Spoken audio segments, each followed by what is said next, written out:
Hot topic and issue pag-usapan natin. Performance ni Julian San Jose sa isang simbahan binatikos. Nuulan ngayon ng batikos ang actress-singer na si Julian San Jose matapos ang mala-concert na performance nito sa loob ng isang simbahan sa harap mismo ng altar sa Mamburao Occidental, Mindoro. Marami rin ang nakapuna sa suot ni Julian San Jose na imbitahan si Julian bilang special guest performer sa Heavenly Harmonic in Concert o Harana para kay Maria na ginanap nitong linggo sa Nuestra del Pilar Shrine and Paris. Matapos kantahin nito ang Dancing Queen at Edge of Glory ng American singer na si Lady Gaga. Lumapit pa si Julian sa mga audience sa loob ng simbahan at nakipag-selfie pa sa kanya. Kaya naman marami ang pumunang Katoliko at netizen ang hindi natuwa.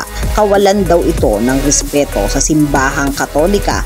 May nanawagan rin sa Catholic Bishop of the Philippines o CBCP na gumawa ng nararapat na hakbang sa church na ginanapan ng concert ni Julian. Marami din ang nagsabi na bakit hindi ang organizer ang sisihin at hindi si Julian. Base naman sa canon law ng simbahang Katolika, tanging worship o pagsamba at iba pang may kinalaman sa pagpapalaganap ng relihiyon ang pinapayagang aktibidad sa sagradong lugar gaya ng simbahan. Naglabas naman ng statement management ni Julian na Sparkle GMA Artist Center na inaako nila ang pagpunta ni Julian sa Mindoro. Trabaho daw ng management na linawin ang detalye ng mga organizer at i-relay ito sa kanilang artist. Ginawa lang daw aniya ni Julian ang kanyang trabaho at isa din tong tapat na Katoliko. Wala umano tong intensyon na bastusin ang simbahan. Yan ang mga hot topic and issue dito lamang sa Tambalang JK.